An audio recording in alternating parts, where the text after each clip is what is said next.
Assalamualaikum warahmatullahi wabarakatuh. Alhamdulillahirabbil alamin wassalatu wassalamu ala asrofil anbiya'i wal mursalin wa ala alihi wa sahbihi ajma'in. Amma ba'du.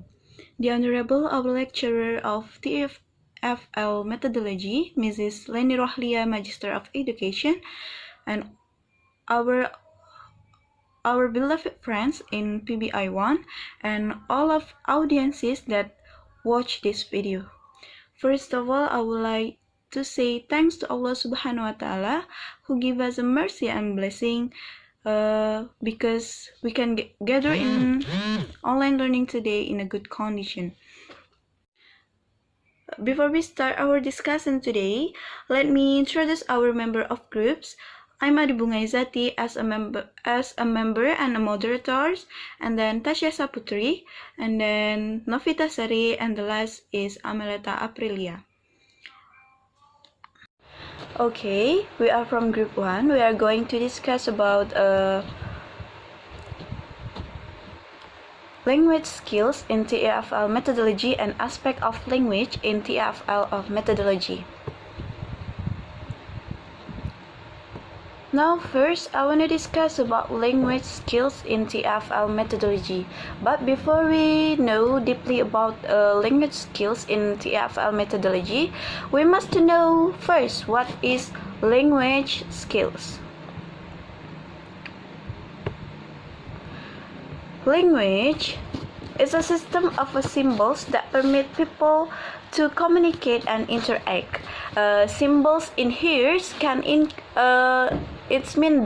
include vocal, written forms, and gestures and body language.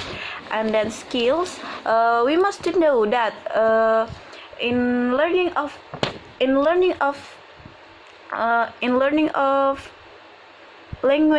a foreign language, there are four skills in here. First is listening skills, speaking skills, reading skill, and writing skill. We must know that the four skills in here are related. First is listening skill. When people are learning a new language, they first hear it, after that they speak it, and then after they listening, they speak it. They try to interpret with what they hear with speaking. And then reading, then they see the spoken language, they pick it symbolical in print. And then the last is writing.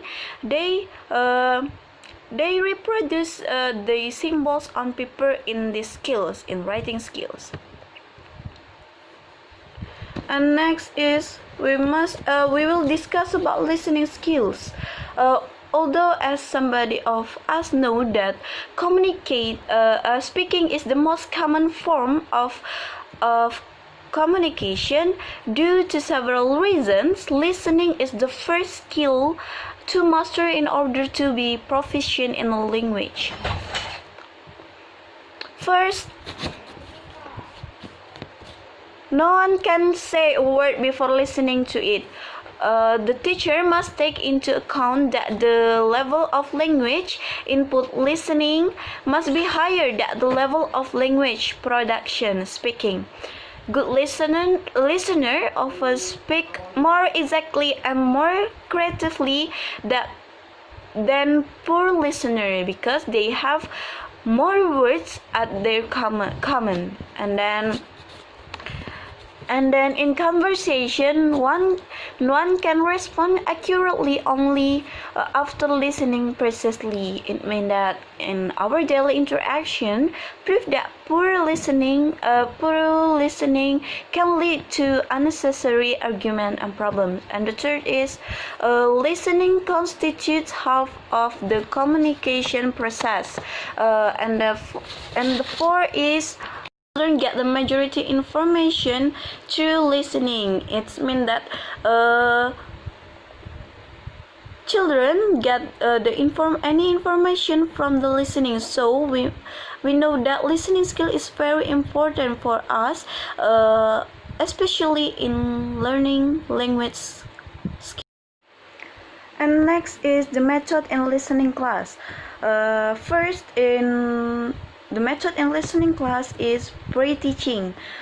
In this pre-teaching, the context of the listening material combined with an introduction some of the vocal included in the text. And then after pre-teaching, of course we do a simply listening. Start to study listening a foreign language from the simple one.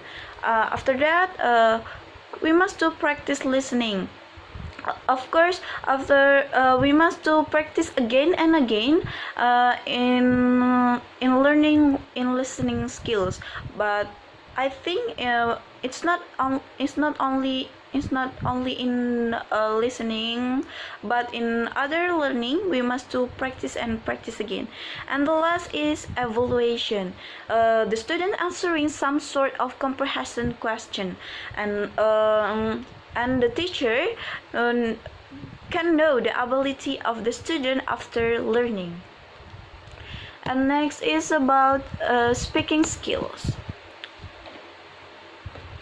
First of all, as it has been I said before that the language in listening, learning language, we must do listening must be higher than speaking language production, but it must to interpret in oral. So speaking skill is important too. So in here there are 3 types of speaking activities that are common used in with a teacher. The first type is songs, chants, and poems. Based on experiences of teachers launching young learners with poetic language, based on rhythm and rhyme, is far more easily by children than express English. And then the second type is games and pairworks activities. In addition, using games is also advantageous because by doing game and pairworks activities, the pupils also develop a store of grammatical forms and structures. And the last is oral report and discussion. Children need to talk to each other about what they are reading and share their ideas and insight with of their friends. So that's all for my explanation in language skills in listening and speaking. After this, Novita Sari will discuss about in language skills too in reading and writing.